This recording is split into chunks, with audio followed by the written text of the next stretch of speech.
It seems like everywhere you turn these days, somebody's talking about crypto.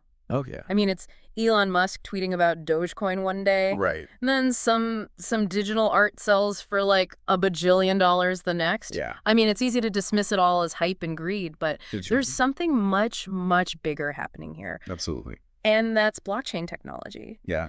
You've definitely heard the word, Uh, but what does it actually mean? well, blockchain is really all about decentralization. Hmm. It's about moving away from relying on these big Oh, institutions, like, governments and banks yeah. and big tech Oh, companies, yeah. and distributing power amongst So individuals. instead of having like one central authority calling the shots, Exactly. we have a network where everybody has a say. Right. And it's kind of like if you were trying to plan a vacation with a group of friends, Yeah. but on a massive scale. Okay, so like everybody wants to go to a different place. Yeah. Well, How do you even begin to? right. So how do you get consensus? How do Right. you get everybody to agree on where to go, what to do? That makes a lot of sense, yeah. I mean, like, think about something like a national election. Yeah. I mean, we rely on a central authority to count the votes Uh-huh. and, make sure that the process is fair and accurate. Exactly. So how would that even work in a decentralized system? Well, that's where this idea of peer-to-peer networks comes in. Okay. And you might be familiar with this from file sharing platforms like BitTorrent. Uh-huh. So instead of downloading a file from one central server, you're actually getting bits and pieces of that file from many different users. So it's like a puzzle, but everyone has a different piece of the puzzle. Exactly. Okay. And that same principle can be applied to data, to transactions, even decision-making. Yeah. This is where blockchain comes in. And the most, I guess, well-known example of that is Bitcoin. So Bitcoin was like the first big use of blockchain technology. Yes. Bitcoin was the first time that blockchain was really brought into the world, and that was back in 2009. Okay. A mysterious person, or maybe a group of people, under the name Satoshi Nakamoto. I've always wondered about that. Like, it's kind of cool that we don't actually know who it is. Yeah, there's a lot of theories, but nobody knows for sure. Adds a little mystique, It right? does. But tell me, how does Bitcoin actually work? So the key innovation with Bitcoin was this concept of a distributed ledger. So imagine a giant public record book where every single Bitcoin transaction is recorded. Okay. But this book isn't kept in any one place. It's actually distributed across the entire network, and every participant have a copy. So kind of like a million accountants all checking each other's work. That's a great way to put it. So there's no chance for anybody to mess with the books. Exactly. It's transparent, it's tamper-proof, but creating a system like this Yeah. isn't without its challenges. Bet. So for example, how do you make sure that everybody is on the same page when it comes to the order of transactions? Especially when you don't have a central authority saying, this transaction happened first, this one happened second. Right. It's like everybody has their own clock and they're trying to figure out what time it is. That's a good analogy. Yeah. Yeah. So how do you synchronize all of that without having one central timekeeper? How do you, yeah. Well, that's where the concept of blocks comes in. Mark's blocks. Transactions are grouped together into these blocks, Mhm. and then those blocks are verified by the network participants. So each participant checks the validity of the transactions before adding the block to the chain. Okay, so it's literally a chain of blocks and each block has a bunch of transactions. Exactly. Hence the name blockchain. Blockchain. Okay, that makes sense. But who gets to decide which block gets added to the chain? That's where proof of work, or POW, comes in. Proof of work. Think of it as a competition among these miners. They're basically the network participants, Right. and they're all racing to solve these complex cryptographic puzzles. Okay. Whoever solves the puzzle first gets to add their block of transactions to the chain. So it's kind of like a giant Sudoku puzzle, but with computers. Yeah, that's a good visualization. And the winner gets to add to the blockchain? Exactly. Okay. But what's the incentive? Why are they doing all this work? Well, miners are rewarded for their efforts, but this process requires a lot of computing power. Yeah. And that brings up some important questions about, the energy consumption of blockchain technology. Right, because I know Bitcoin mining in particular has been pretty controversial because of how much energy it uses. It definitely has. Yeah. But let's talk about another key element of blockchain, and that's cryptography. Okay, so cryptography, that makes me think of like spy movies and secret codes. It's not that far off. Okay. Cryptography is basically how you secure information Okay. and make sure that only authorized people can access it. Wow. One of the most important tools in blockchain is what's called a hash function. Think of it like a digital fingerprint for data. Okay. Any input you put into this function, it will spit out a unique fingerprint of characters. Mhm. And if you change even one bit of that input data, the fingerprint will change completely. So that's how you know that the data hasn't been changed. Exactly. Okay, that's really cool. So how does that connect to the mining that we were talking about and the proof of work? Right. So remember how miners are trying to solve these cryptographic puzzles? Yeah. What they're actually doing is trying to find a hash, a fingerprint Okay. that meets specific criteria. Got it. It's like trying to crack a combination lock where the solution is a very specific hash. So they're just like crunching numbers and running calculations until they hit on the right hash. Yeah, pretty much. It's a very computationally intensive process. That's wild. So, okay. Decentralization, peer-to-peer networks, proof of work, cryptography. It's a fascinating system, but man, it's a lot to wrap your head around. It is a complex ecosystem. Yeah. But I think we're starting to get a handle on the basics. And what's really exciting is that the potential of blockchain goes way beyond just Bitcoin. Okay, so what else is out there? Like, what else can we do with this technology? That's what we're going to delve into next. Okay, so we've talked about the basics of blockchain, but Bitcoin is just the tip of the iceberg, right? Right. What are some of the other applications you mentioned? Give me the juicy stuff. Well, think about this. You're on your way to work. Yeah. You stop and you grab a cup of coffee. Yeah, every day. Do you ever stop to think about where those beans actually came from? Honestly, not really. I mean, I'm usually just focused on getting my caffeine fix. But I mean, all the hands they pass through to reach your cup. Yeah, that's a good point. Most of us don't really think about that. And that's something that blockchain can change. Yeah. Imagine being able to track every step of that coffee's journey. From the farm where it was grown, the roasting process, the shipping, the distribution, All on the blockchain? all recorded on a blockchain. Okay, so it's like you're creating a digital trail Exactly. that can't be tampered with. And that's a completely transparent. Wow. Consumers could scan a QR code right on their coffee bag and see exactly where those beans were grown, That's who incredible. handled them, Yeah. even the conditions under which they were grown. So it's like it goes way beyond just fair trade. Right. It's complete visibility into the whole process. It's about accountability. Yeah. And it's about trust. And this can be applied to pharmaceuticals, Wow. luxury goods, Oh yeah. even the votes we cast in elections. Oh, that's interesting. Yeah. You mentioned healthcare earlier. Yeah. You were saying how blockchain could change the way that patient records are managed. Tell me more about that. Yeah, well, right now, one of the big challenges is that patient data is often spread across a ton of different systems. Right. So it's really difficult for healthcare providers to get a full picture of a patient's medical history. Yeah. And that could be dangerous. Right. It could even lead to misdiagnosis or other complications. Absolutely. But with blockchain, each patient could have a secure private record that they control. Uh-huh. They can decide which doctors and hospitals have access. So no more keeping track of those giant files full of paper. Yeah, no more carrying around your entire medical history. Exactly. It's all right there. And because it's on a blockchain, it's tamper-proof.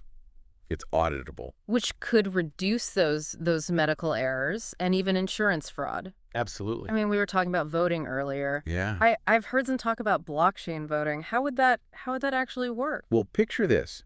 Each vote is recorded on a blockchain, Okay. making it virtually impossible to tamper with the results. Okay. Because every vote would be publicly verifiable Oh, wow. and traceable back to the individual voter. So that sounds like a major step up from paper ballots. Right. Or even those electronic voting machines, Yeah. which I know have had security issues in the past.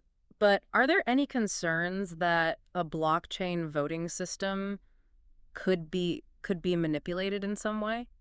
That's a good question. And, obviously, security is a major priority with any voting system. Sure. Blockchain technology is incredibly secure, but it's not perfect. Yeah, it's not a magic bullet. Right. Any system that we implement in the real world is going to need to be tested rigorously. We're going to have those safeguards in place Sure, yeah. to make sure that those risks are mitigated as much as possible. But it has the potential to make things more transparent. Absolutely. More trustworthy. Definitely. And that brings us to another really exciting area. Decentralized finance? or DeFi. Oh yeah, DeFi. That's another one of those acronyms that I keep hearing everywhere these days. So Right. how does that work in practice? So DeFi is all about cutting out those traditional financial institutions. Oh, okay. So imagine you need a loan. Yeah. Instead of going to a bank, you use a DeFi platform to connect directly with lenders who are willing to provide funds. Oh, interesting. And what's really cool is that these smart contracts Right. would automate the entire process, setting those interest rates, Right. the repayment terms, all of that. So peer-to-peer lending, but with code as the intermediary. Exactly. And because it's decentralized, there's no need for a bank to be the middleman. So potentially lower fees. Lower fees, Greater access. wider access for people who may not have access to those traditional banking systems. Yeah, yeah. I mean, that's a big deal. It is. What about stable coins? We talked about those a little bit before. Yeah. What role do those play in this DeFi landscape? Yeah, so stablecoins are those cryptocurrencies that are supposed to maintain a stable value, right? Exactly. Usually tied to something like the US dollar. Right. So, I mean, are those actually being used in DeFi? They're actually used quite a bit. Oh, wow. They're used to reduce that volatility that you normally see with Bitcoin and Yeah. Ethereum. So those transactions become more predictable. So it's like you get the benefits of cryptocurrency, Yeah. like the speed and the fact that it's borderless, Yeah. but without the roller coaster ride of those fluctuating prices. Exactly. It's that bridge between the traditional financial world and the crypto world. Oh, okay. And finally, we have these decentralized exchanges, or DXs. These are platforms where people can trade cryptocurrencies directly with each other without needing an intermediary like Coinbase or Binance. Oh, okay. So kind of like a peer-to-peer stock market for crypto. That's a great way to put it. Wow. And they offer much greater privacy and security because those users control their funds throughout the entire process. This is all fascinating, but I'm realizing just how broad the applications for blockchain really are. I mean, it feels like everything could be touched by this. It's true. The possibilities with blockchain are really vast, Yeah.